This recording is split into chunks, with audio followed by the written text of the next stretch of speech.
PowerPoint para ustedes y pues no será fácil copiar todo porque va a ser rápido, ¿verdad? Pero es como para ubicarnos. Entonces, ya ustedes pueden retirar el libro de los que han venido del extranjero, su libro a la hora de la cena o mañana, y ahí van a encontrar toda una historia de una batalla espiritual muy poderosa que trajo frutos muy grandes en lo que se llama la ventana 10-40. Es una región del mundo entre el paralelo 10 y 40, latitud norte de la Tierra. Entonces ahora vamos a hablar de este tema, precisamente al volver de ese viaje a los montes más altos del mundo, la cordillera del Himalaya. Yo sentí la necesidad de escribir un libro que le dijera a la gente el 1, 2, 3, 4, porque existían muchos libros y muy buenos, a veces de testimonios o a veces de conceptos, pero me parece a mí que era importante que alguien que estaba en el campo de batalla escribiera el ABC del asunto, porque si no, entonces se escribe muchos conceptos que al final no te dejan el cómo hacerlo.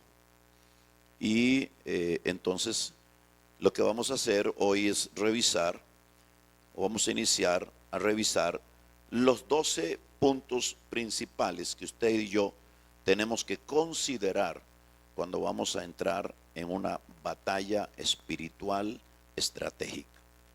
Entonces, déjeme hacerle un resumen que no está ahí, de 2 minutos, para decirles más o menos la historia de la oración contemporánea, es decir, moderna. La oración en Latinoamérica, aparte de la influencia pentecostal que vino a crecer, yo diría del año 60 en adelante, aunque siempre hubo un mover pentecostal, pero la fuerza de la iglesia latinoamericana en la primera mitad del siglo pasado fue una influencia no pentecostal. Es decir, la iglesia no fluía en los dones, la iglesia no fluía en lenguas del espíritu, no habían cantos de espirituales, ni se hablaba en lenguas muy públicamente, excepto, repito, en lugares pentecostales muy reducidos. Pero la iglesia latinoamericana, en su altísimo porcentaje, era una iglesia no pentecostal. Por lo tanto, esta iglesia dependía de la oración mental. Era una oración muy mental. La gente se hincaba a orar, la gente no hablaba, la gente solo oraba con su mente, decía cosas con su mente, y confiamos, ¿verdad?, que Dios en su misericordia le leía la mente, porque si no, no había forma. Entonces usted iba a las reuniones de oración y le daban a una persona que subía al frente del púlpito unos puntos de oración. La persona, como podía, hacía su oración, la declaraba públicamente, y la gente no se prendía en oración, no se encendía, sino que ellos oraban con la mente por lo que estaban diciendo, y al final todos decían amén, los que estaban despiertos. Entonces vino la influencia pentecostal, que venía creciendo desde el mover de la calle Azusa de California de principio de siglo, que fue levantando las denominaciones pentecostales que tomaron fuerza en Latinoamérica después de los años 50 y especialmente los 60, con lo que se llamó el movimiento neopentecostal, que trajo un impulso muy fuerte, y ahí comenzaron a verse ya entonces las iglesias de corte pentecostal con un auge muy fuerte, especialmente las iglesias Asambleas de Dios, las iglesias de Dios del Evangelio completo, la iglesia de Dios de la profecía, y luego algunas de corte puertorriqueño que tomaron fuerza, y la iglesia comenzó a orar con una particularidad, ya no solamente la oración mental, sino que ahora le habían incorporado el ayuno, le habían incorporado a la oración los gemidos indecibles, le habían incorporado las lenguas, la gritería, los aplausos, ¿verdad? Y se volvió pentecostal la iglesia. Y entonces ya la oración tomó un nuevo giro y ya se le llamó intercesión. Entonces la gente oraba, al igual oraba por principados que por potestades, ataba todo tipo de demonios sin tener ninguna idea de cuál era el demonio que estaban atando ni su jerarquía. Simplemente arremetíamos a orar contra todo lo que fuera. Y la gran salvada de la iglesia pentecostal es que oraba en lenguas. Y por lo tanto, como no sabían que oraban, seguramente el Espíritu Santo nos guiaba a orar como conviene. Amén. Y teníamos grandes resultados. Hasta que más o menos en los años finales de los 70 y 80 comenzaron las escuelas de ministerio del doctor Morris Cerulo a llenar América Latina, y él empezó a enseñar dos conceptos importantes en la oración, que eran los dos mundos, los dos reinos paralelos, el mundo natural y el mundo espiritual, el reino de las tinieblas y el reino de la luz. Empezamos a entender lo que era un principio rector de su ministerio, o una expresión más, diría yo, de revelación que resumía la esencia de la nueva enseñanza. Y la expresión era la siguiente: toda verdad es paralela.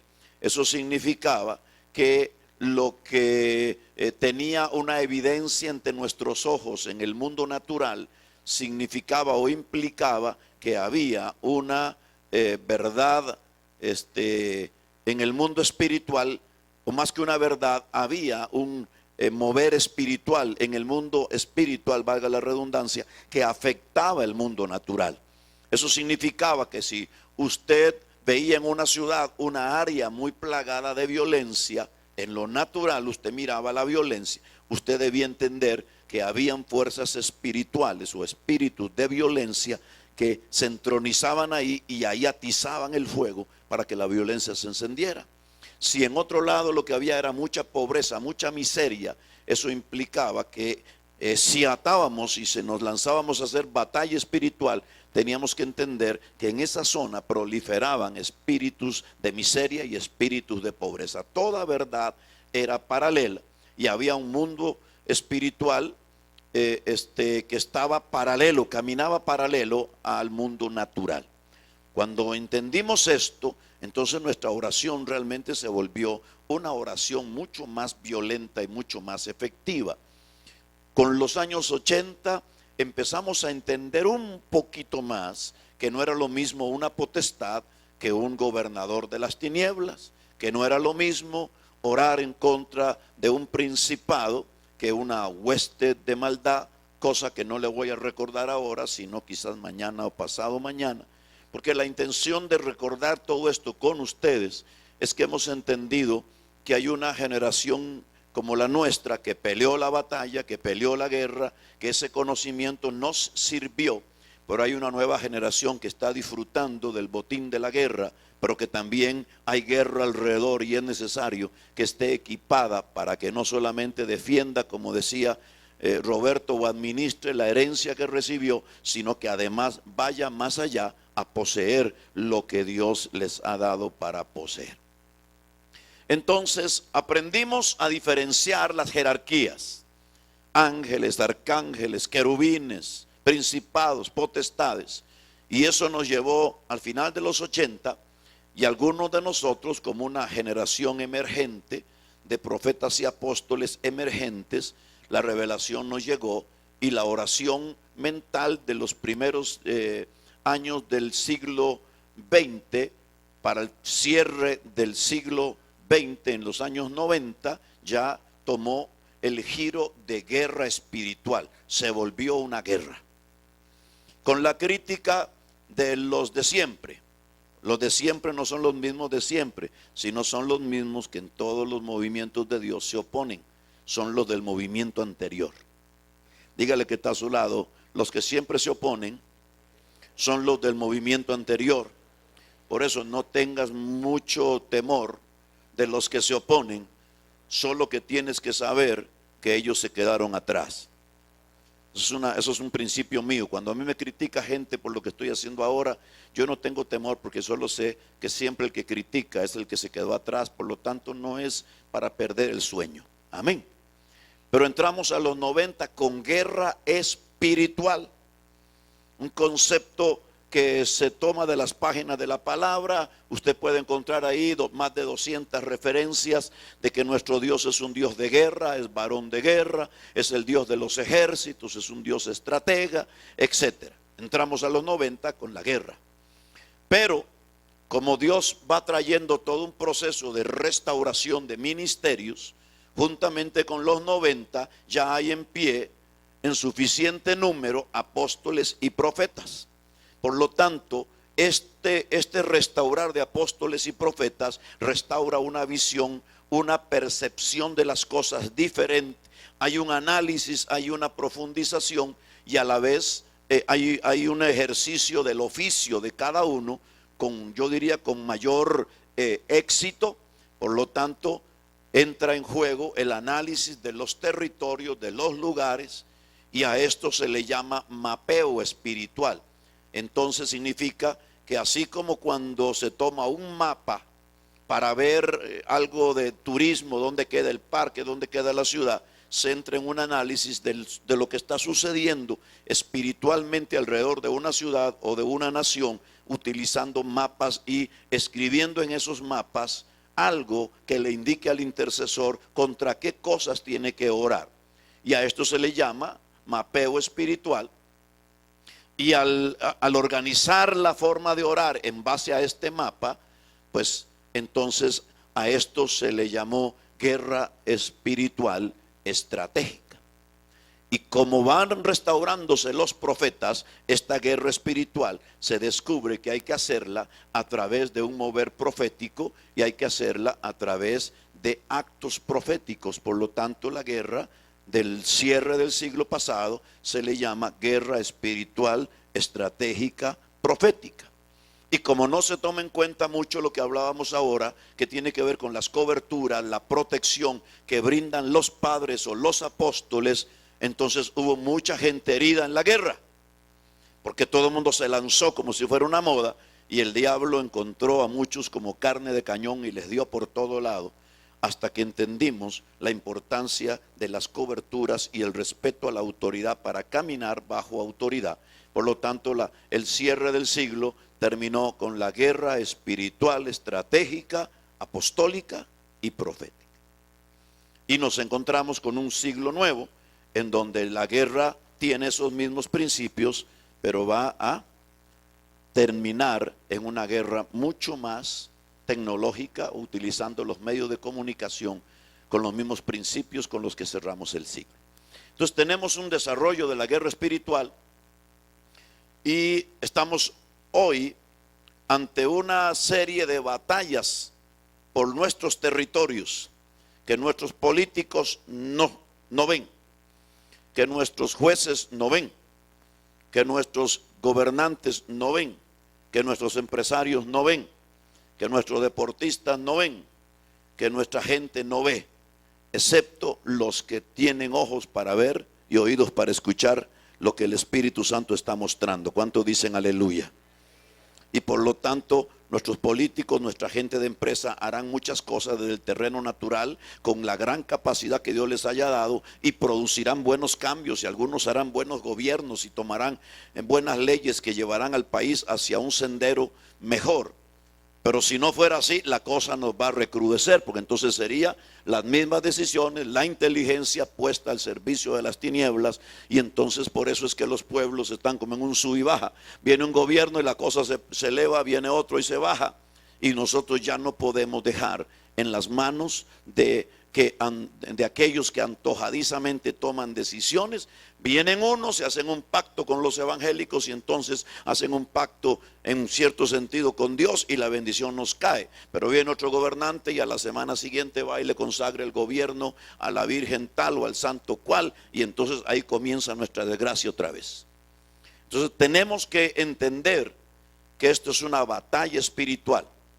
Pablo dice acá en Efesios capítulo 6 y en el verso 12, porque no tenemos lucha contra sangre y carne, sino contra principados, contra potestades, contra los gobernadores de las tinieblas de este siglo, contra huestes espirituales de maldad en las regiones celestes. Dígale que está a su lado: despierta, que estamos en guerra.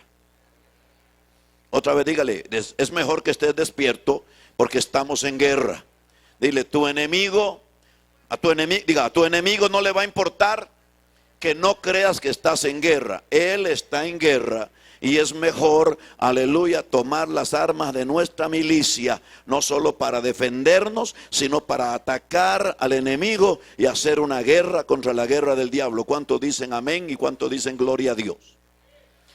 Entonces, si vamos a comenzar una batalla territorial, y yo le anticipo a usted que este va a ser el enfoque más fuerte de nuestro ministerio en los próximos años. No, cuando digo próximos años, no son los próximos 50. Los próximos 2, 3 años tenemos que retomar América Latina a través de la oración. Tenemos que retomar América Latina a través de intercesión estratégica. Tenemos que tomar otra vez América Latina, aleluya, y ponerla a los pies de Cristo. Y para eso usted y yo somos necesarios. ¿Cuántos dicen amén? Entonces, 12 cosas, o son los 12 pasos que tenemos que hacer.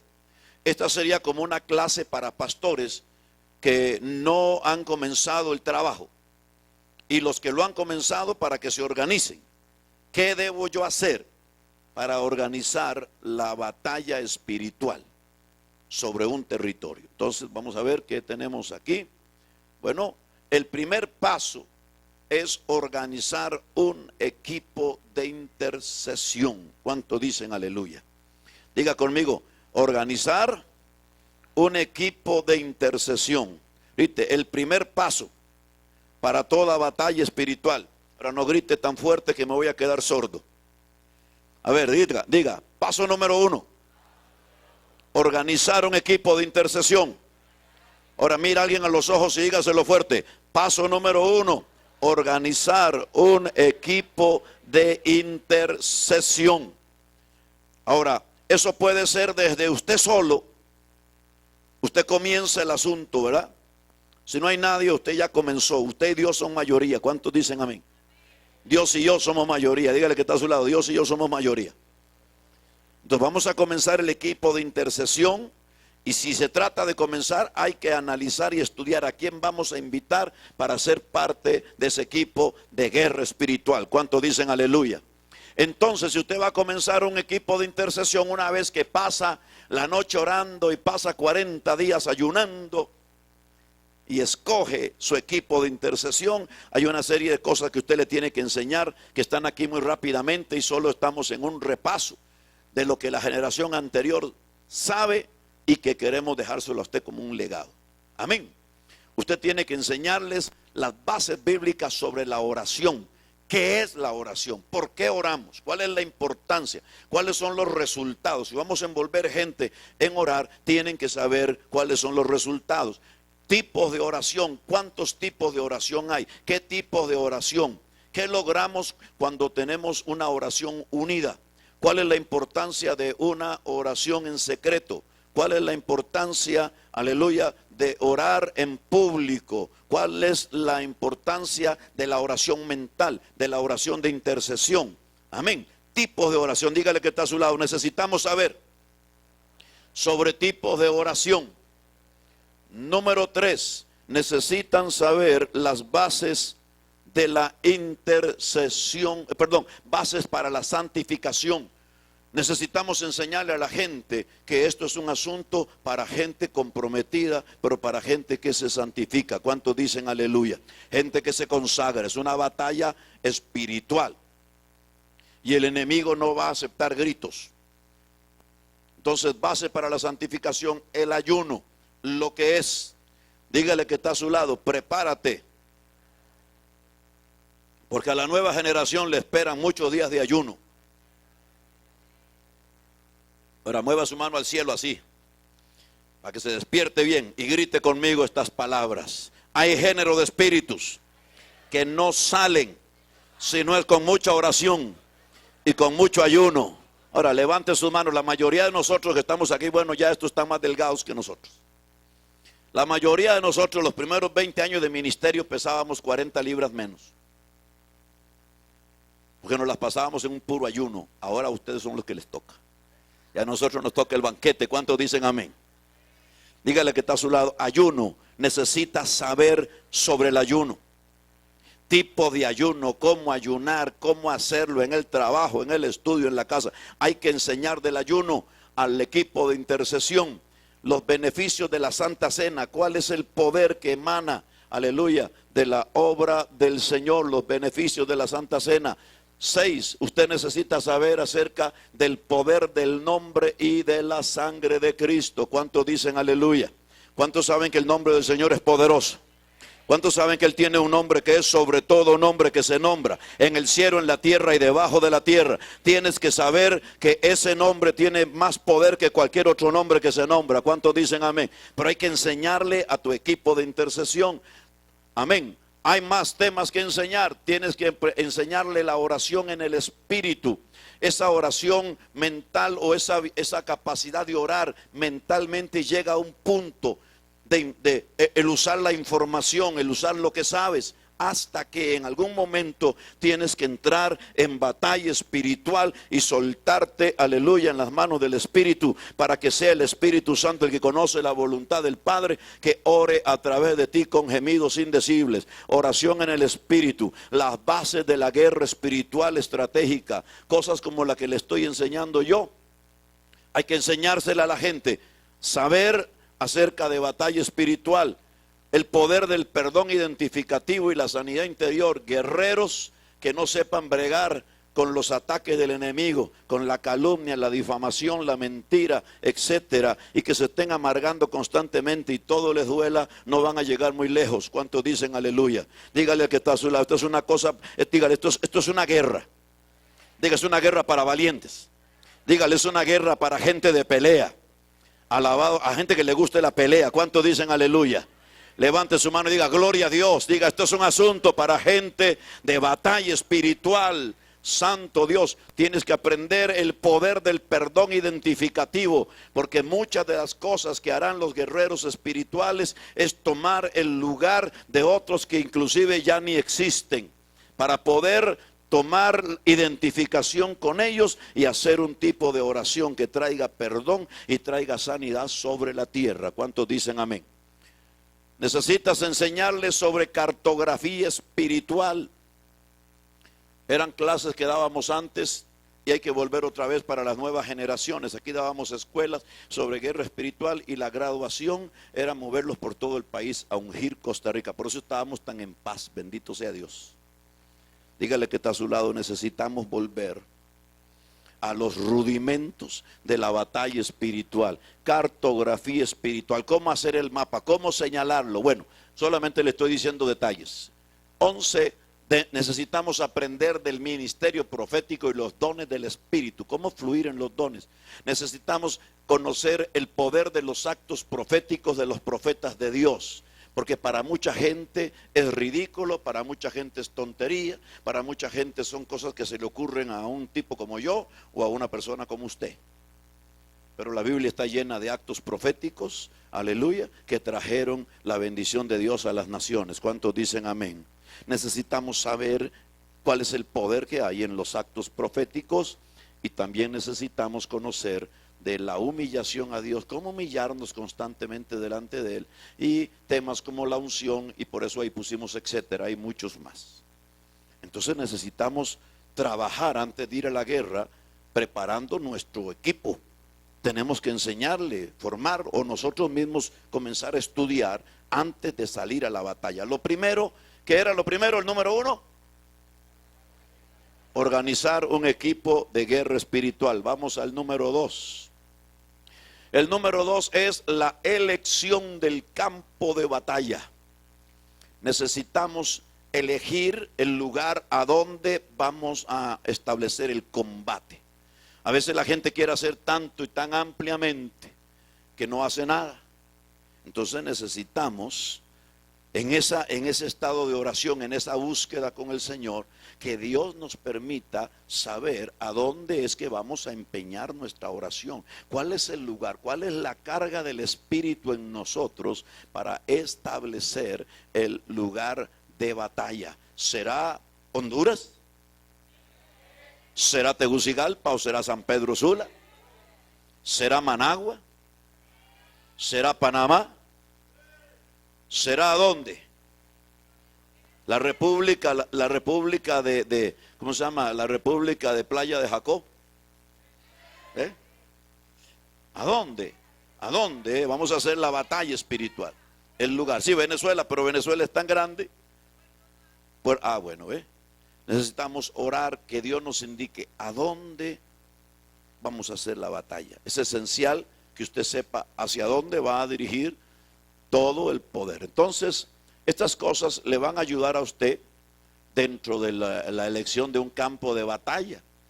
Hemos hecho nosotros batalla espiritual en nuestro país en algunos momentos y nos hemos dirigido a orar por los centros de gobierno, específicamente los centros de gobierno, los centros de estudio. No hace mucho, a través de enlaces, se hizo una convocatoria de oración, creo que fue el año pasado. ¿Y a dónde se iba a orar un día específico? ¿Y dónde se ungió? En todos los centros universitarios de América Latina. ¿A dónde podemos orar o cuáles serían nuestros campos de batalla? Los templos de toda índole. Cuando digo de toda índole, porque ya ahora uno no sabe, ¿verdad? ¿A dónde están los demonios? Una vez fuimos a Perú hace muchos años. Y fuimos a una iglesia a predicar, los 5 costarricenses que fuimos por primera vez. Y estuvimos en un culto pero tan difícil. El aire estaba tan, que aquello parecía como de bronce, literalmente el cielo como de bronce. Y mientras alguien estaba fajándose ahí para predicar, yo estaba orando. Y en eso yo me levanté de orar y miré así la congregación. Y dije, qué raro. Y ya no vi gente, sino que los ojos espirituales me fueron abiertos y estaba lleno de demonios, con el pie cruzado, recostado, decían amén, decían aleluya. Usted sabe que hay lugares donde el diablo dice amén. Sí, amén, dice. Mientras alguien predique en contra de lo que Dios está haciendo. Entonces ya hay que apuntar a todo lugar. A veces la batalla espiritual que tenemos que hacer está más que en los templos de los otros, en los de los nuestros. Bueno, centros de perdición, prostitución, etcétera, son lugares que usted debe considerar. Los parques, las calles, las avenidas importantes y conflictivas, zonas de violencia, narcotráfico. ¿Qué más? ¿A dónde Dios nos lleva? Solo le estoy diciendo muchas cosas. ¿A dónde es que está la carga? ¿A dónde está el enfoque de Dios? ¿Por dónde empezamos? Zonas o casas de brujería o ocultismo en una región, santuario de idolatría o catedrales. ¿Será que Dios te envía a orar alrededor de estos lugares? Radioemisoras, televisoras, periódicos, cuando se desproporcionan las comunicaciones y se vuelven más en las manos del enemigo para dañar una nación que medios para informar a la nación lo que es la verdad. Casas o departamentos de personajes de la ciudad, cementerios, lugares de suicidio, puentes, lugares históricos, etcétera. Todo esto son simplemente asuntos que estoy dándole como para que usted piense. ¿A dónde vamos a enfocar nuestra oración? ¿Qué lugares? ¿Cuál es la carga de Dios? ¿Hacia dónde vamos a apuntar? Número 3, usted va a necesitar establecer un equipo de inteligencia. Dígale que está a su lado, un equipo de inteligencia. Dígale, no solamente de gente inteligente, sino de inteligencia. Yo estuve con un general hace unas semanas en la República Dominicana, es un instructor de la Universidad de Guerra de ese país. Y él es especialista en inteligencia, en espionaje y contraespionaje. Y me dio una serie de tips ahí, de cómo se hacen una serie de cosas. ¿Sabe qué es lo interesante? Que es casi imposible llegar a ganar una buena batalla o una guerra si no tenemos una base de inteligencia firme, un equipo de inteligencia. Ahora, ¿de dónde es que sacamos toda esta gente? Hay tantas personas en nuestras iglesias, gente estudiosa, gente que le gusta la historia, gente que le gusta aprender. Y ahora tenemos tantos recursos a través de la computadora. Pero usted necesita, una vez que tenga su equipo de intercesión, que lo esté formando bien, una vez que usted ha escogido el lugar hacia dónde va a enfocar la batalla espiritual, usted necesita informarse totalmente de qué es lo que está sucediendo allí. Y eso es lo que vamos a poner ahora. Usted necesita con su equipo de inteligencia obtener información detallada de ese lugar donde usted va a hacer la guerra. Cosas como, usted debe saber sobre la historia del lugar, sea un pueblo, sea una nación, una historia del lugar, una historia reciente que le recoja a usted desde lo último hacia atrás en la historia hasta lo más reciente. ¿Qué es lo que caracteriza a esa ciudad? ¿Cuál es la historia? ¿Quiénes fueron sus gobernantes? ¿Qué pactos hicieron? Detalles de su fundación y fundadores. ¿Quiénes fundaron esa ciudad o ese pueblo? ¿Por qué lo fundaron? ¿De dónde vinieron? ¿Qué religión tenían? ¿Qué prácticas, qué costumbres tenían? Sus fundadores, ¿quiénes eran? ¿Eran ellos ocultistas? ¿Eran brujos? ¿Eran hechiceros? ¿O eran misioneros? ¿De dónde provienen?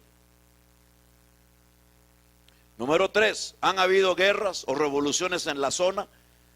¿Qué sangre se ha derramado? ¿Cuánta sangre se ha derramado? ¿Habrá muerto gente ahí? ¿Qué tipo de guerras se han dado? ¿Fue un territorio donde la sangre corrió? 4, en cuanto a nuestros países que hemos pasado procesos de colonización, de esclavitud, independencia, ¿cómo fueron estos procesos? ¿Hubo mucha muerte? ¿Hubo destrucción?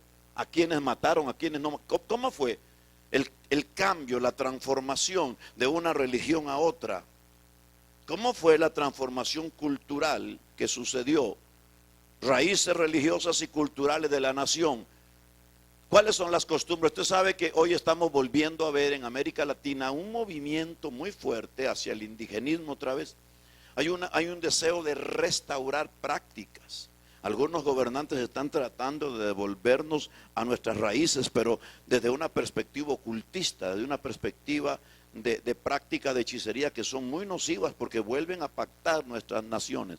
Raíces ocultistas de la zona a donde vas a orar o interceder. ¿Cuáles son los dioses o los personajes venerados? ¿Tienen uno, tienen dos, tienen 10? ¿Qué dioses adoran? ¿Qué imágenes, qué monumentos, qué estatuas, qué centros de idolatría hay donde se pacta la gente? ¿Qué fiestas hay? ¿Cuándo las celebran? ¿Cómo las celebran?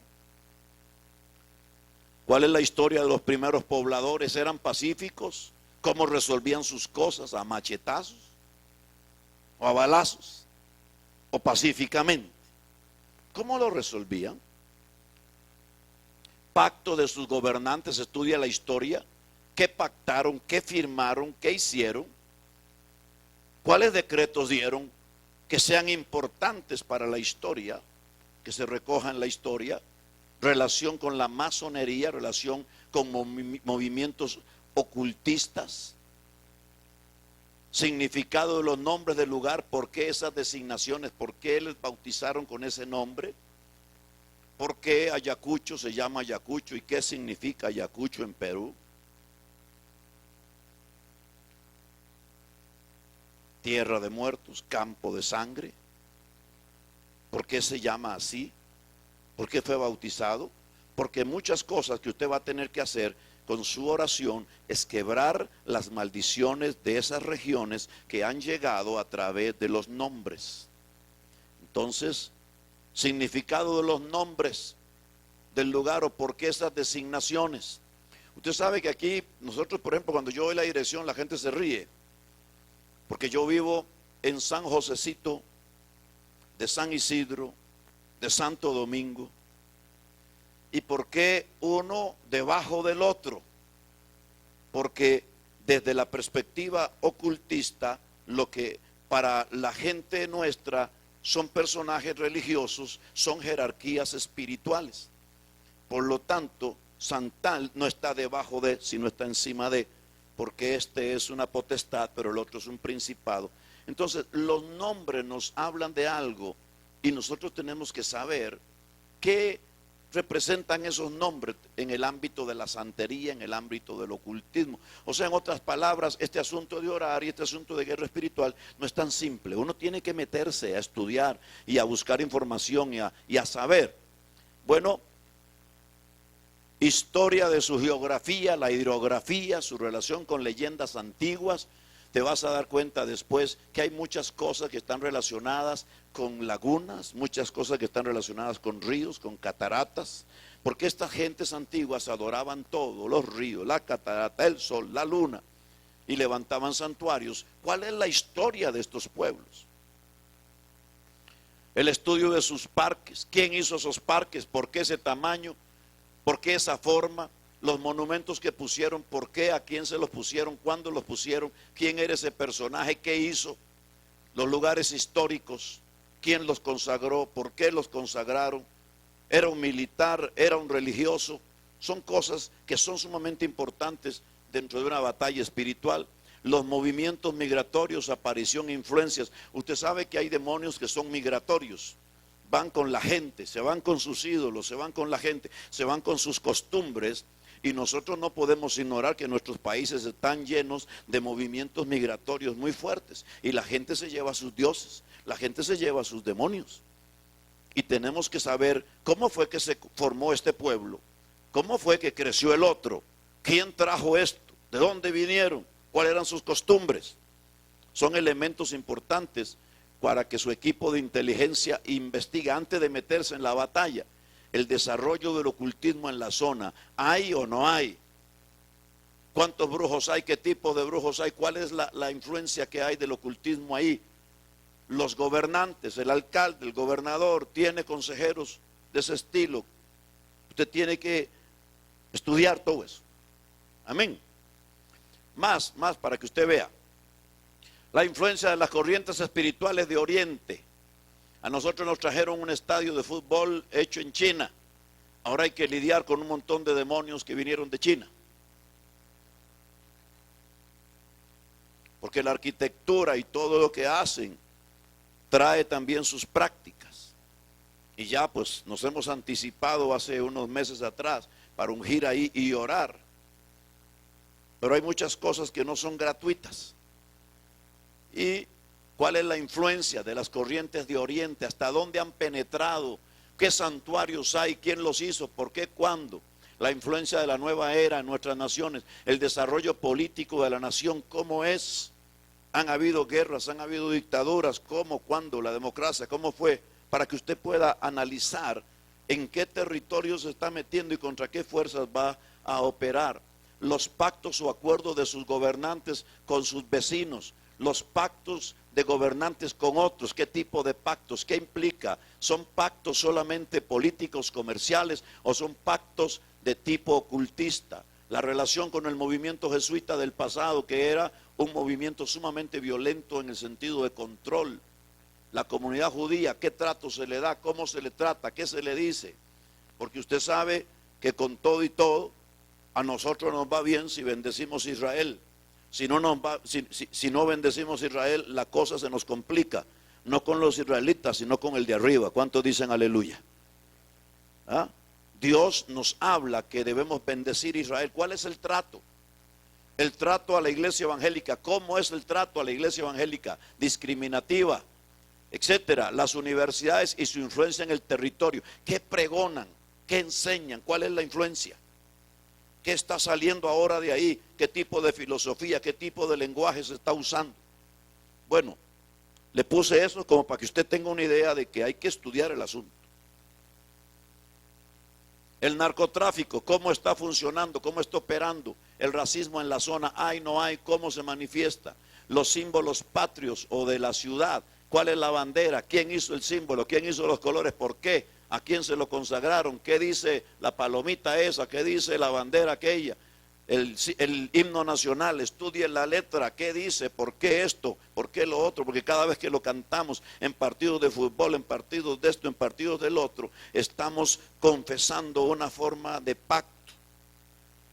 El legado ancestral, los indígenas u otros antepasados, ¿qué nos dejaron? ¿Qué hay en esos museos? ¿Qué creían?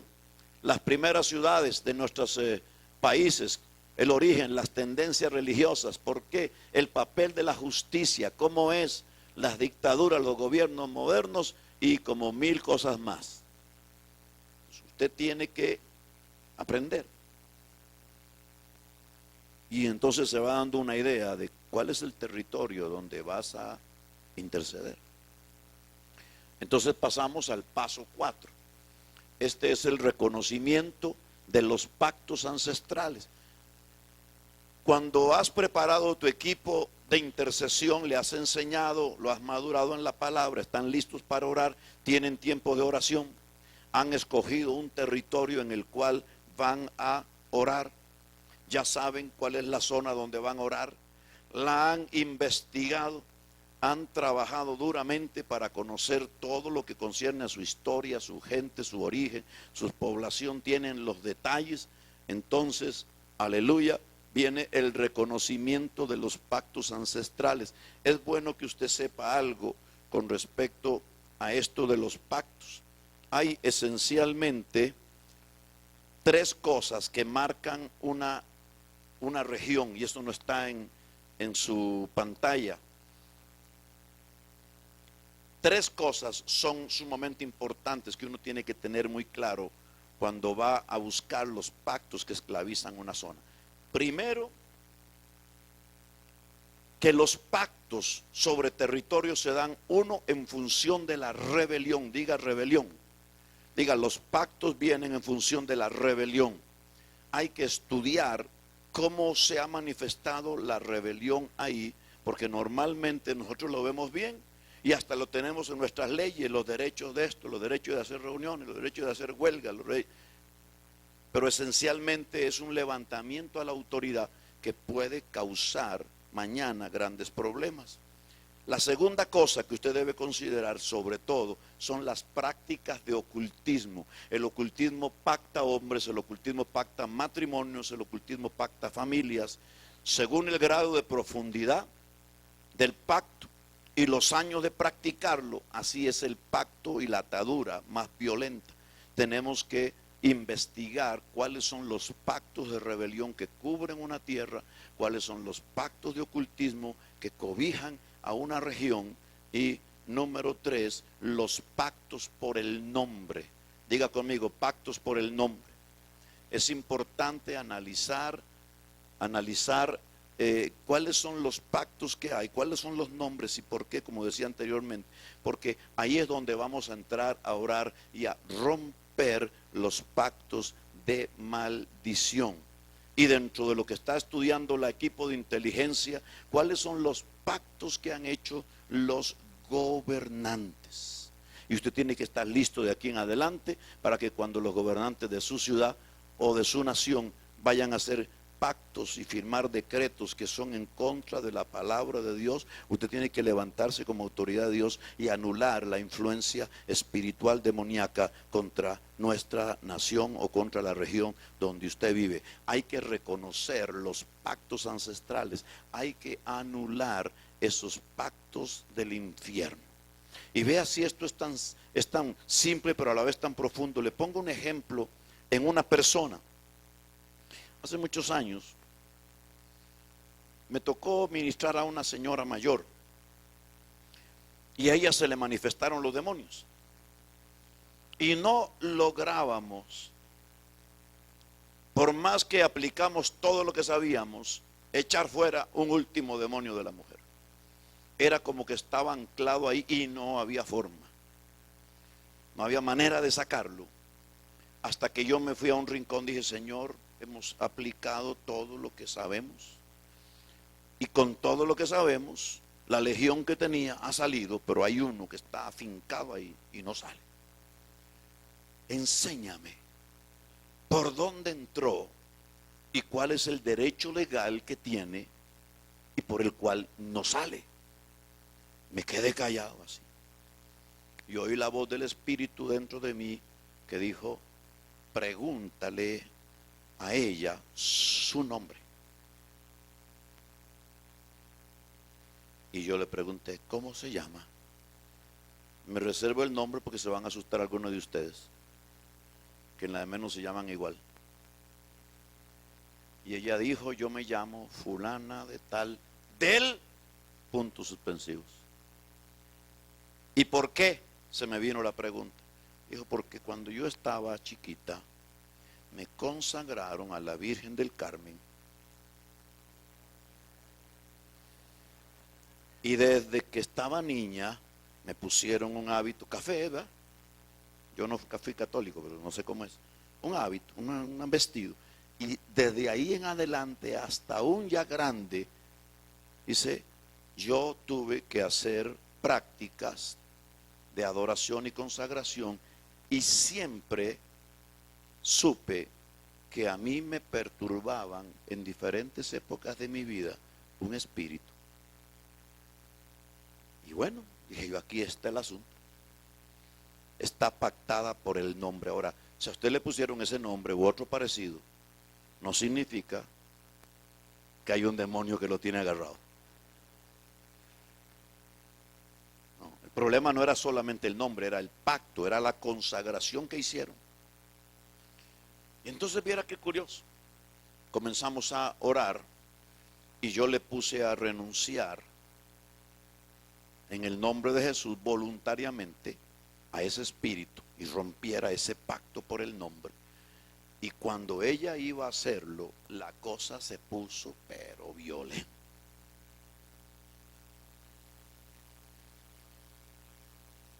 Se manifestó el demonio, pero como demonio, hasta que fue echado fuera.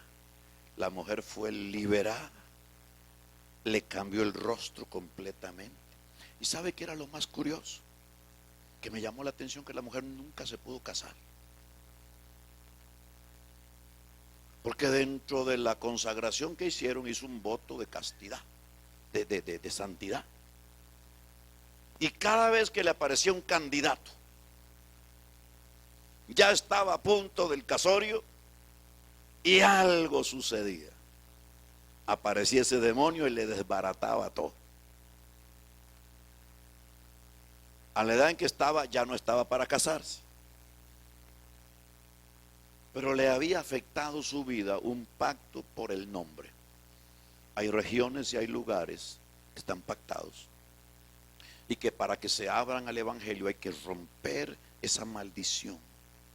Y eso fue lo que hicimos con esa mujer, fue libre. Y nunca me olvidaré la experiencia, porque yo pensaba que era tan importante bautizarla ese mismo día, porque tal vez nunca la volvería a ver.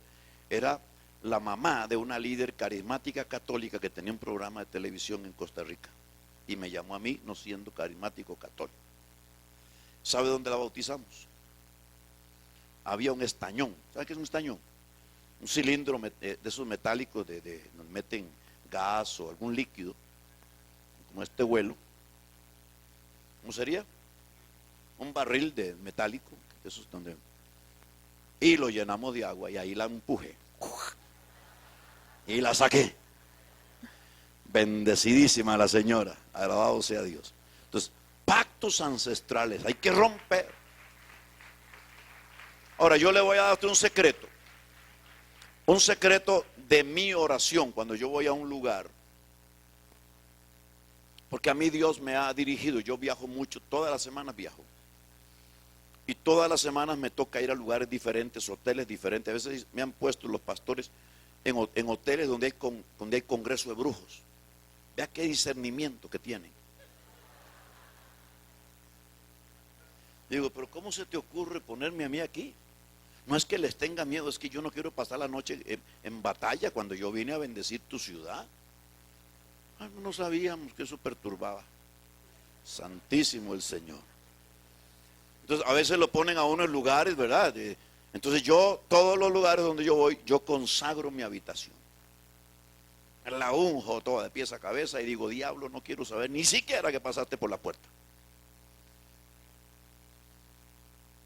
Entonces yo oro así.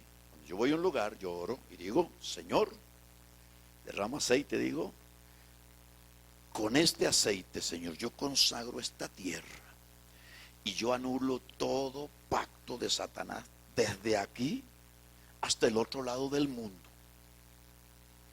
Cada metro cúbico de tierra yo lo santifico.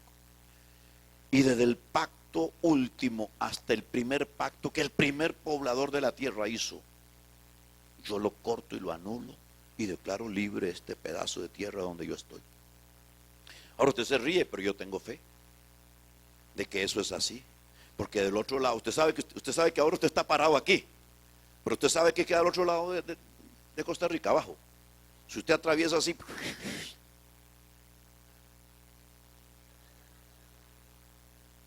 mejor que investigue. Ahora, investigue mejor donde usted duerme, porque nada menos en la noche ese que le jala las patas a usted estiró la manota desde el otro lado del mundo. Es una guerra. Y uno tiene que aprender a anular todos los pactos ancestrales, los pactos de los antepasados, los pactos de los abuelos, los pactos. Bueno, hay que estudiar esto profundamente. Démosle otra. Entonces el paso quinto es donde nos vamos a quedar hoy, porque solo estamos haciendo como un repaso, para que usted vaya entrando ya como que se va, ya a partir de esta noche se va a poner la cosa caliente con la oración. Amén. Ustedes no vinieron aquí para pasear, vinieron para salir de aquí, aleluya, preparados y concientizados de que esto es una batalla territorial por nuestras naciones. Amén. Establecimiento de escuadrones en misiones especiales. Dios va a través de ustedes y a través mío, va a preparar gente que va a hacer como las de Gedeón. No va a mandar los 30 y resto de 1000, sino va a tomar un grupo pequeño para hacer batalla espiritual, porque como decían los predicadores que han antecedido a mi persona, este no es un asunto, aleluya, ni de número ni de forma de hacerlo igual. Esto es un asunto que depende de Dios. No es con espada ni con ejército, sino con el Espíritu del Señor. Amén. ¿Qué más hace un hombre de fe que 30,000 sin fe? Así que es mejor, aleluya, que usted entienda cuál es la dimensión de la convocatoria que Dios hizo para su vida. Independientemente de su edad, usted se está exponiendo a un conocimiento que lo va a capacitar para empezar un recorrido por la intercesión profética. Establecimiento de los escuadrones en misiones especiales, y no sé qué cosas hay ahí. Hasta ahí llegamos. Nosotros hacemos muchas batallas espirituales en este país y en otros que la gente no sabe, porque no es para publicarnos ni se lo decimos a nadie. Por ejemplo, cuando vino el nuevo gobierno,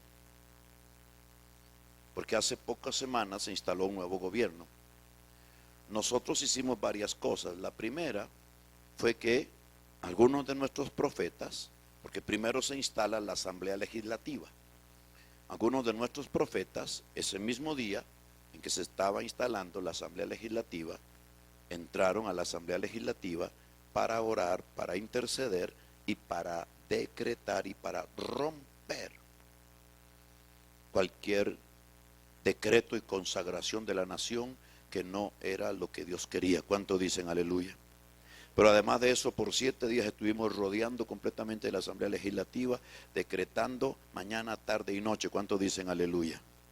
Donde iba a ser el traspaso de poderes allá en el Parque Metropolitano La Sabana, los días anteriores exactamente igual. Equipo en misión especial fue enviado para orar, para profetizar, para declarar. Y esa misma semana le dimos vuelta a la casa presidencial y se le dio vuelta a la casa de ciertos gobernantes, intercediendo, anulando toda intervención del diablo. Aleluya. Y lo seguimos haciendo constantemente. ¿Cuántos dicen amén? Son gente madura, porque no se trata de proclamar qué lindo que oramos. Más bien, entre menos sepan, más se hace, más efectivo. Pero hay que estar constantemente analizando las noticias, analizando las agendas de nuestros políticos, de nuestros gobernantes, a unos para apoyarlos y también a veces para quebrantar las obras del infierno. Alabado sea el nombre de Jesucristo. Bueno, usted ha comenzado un recorrido por la guerra espiritual y vamos a seguir el día de mañana. Póngase de pie un momento y vamos a orar. que la cosa se va a poner fuerte. Usted va a tener, después que terminemos la oración, la oportunidad de ir a tomar su cena. Hasta las 5:30 está. Puede pasar a los libros, los materiales. Hay muchos materiales de los predicadores, libros que hemos escrito. Le recomiendo el manual, ¿cómo se llama?, de simbología profética, que se hizo en conjunto con el equipo de artes, donde aparecen los símbolos de qué es el 1, el 2, el 5, el 10, qué es el león, qué es el venado, que le va a ayudar en su entendimiento. Hay mucho material. Y vamos a volver aquí a las 6:30, porque hoy comenzamos más temprano. Levante sus manos al cielo. Y no deje nada ahora, porque van a reacomodar todo aquí. Y siempre cuide todo. Estamos en guerra. Todavía hay algunos espíritus, ¿eh? Todavía hay algunos espíritus metidos en los zapatos de alguno. Padre, te damos gracias porque hemos comenzado un camino que será importante para el destino de estos jóvenes, de sus futuros, pero sobre todo de sus ciudades y de sus naciones y de nuestro continente. Oh Dios eterno, que la bendición tuya les llene de manera especial, les dé la sabiduría, y que esto, que tan solo son repasos rápidos, que sabemos no les va a enseñar todo lo que necesitan saber, a menos les haga entender que necesitamos gente estudiosa, gente apasionada, gente que aproveche el tiempo. Ahora levante sus manos al cielo. ¿Sabe qué me emociona a mí cuando Pablo le dijo a Timoteo que nadie tenga en poco tu juventud? No solamente creo que Pablo le dijo como un testimonio, sea un ejemplo, sino aprovecha los años, aprovecha el tiempo, aprovecha las oportunidades, no te envuelvas en tanta cosa, en tanta pasión que te roba el cerebro y el pensamiento y el tiempo. Porque hay algunos que se la pasan en la luna, no hacen guerra espiritual, pero se la pasan en la luna, soñando con el novio y la novia todo el día y noche, y no se meten ni a orar. Pero cuando no lo tengas, mientras no llegue el tiempo, aprovecha. Llegará, pero aprovecha los momentos, que quizás mañana no lo tendrás. Padre, bendecimos a cada uno aquí, que el tiempo y las posibilidades tecnológicas que les das, porque nunca hubo una generación tan capacitada tecnológicamente como esta, para poder librar la batalla espiritual más específica y más contundente. Los bendecimos y ponemos delante de ti el servicio de esta noche. Señor, usa al hermano Roberto Bonilla esta noche para llevarnos a una batalla espiritual. Ayuda a la gente que va a participar esta noche y haznos, Señor, quebrar yugos de impiedad con nuestras oraciones desde aquí en esta noche, en el nombre maravilloso de Jesucristo.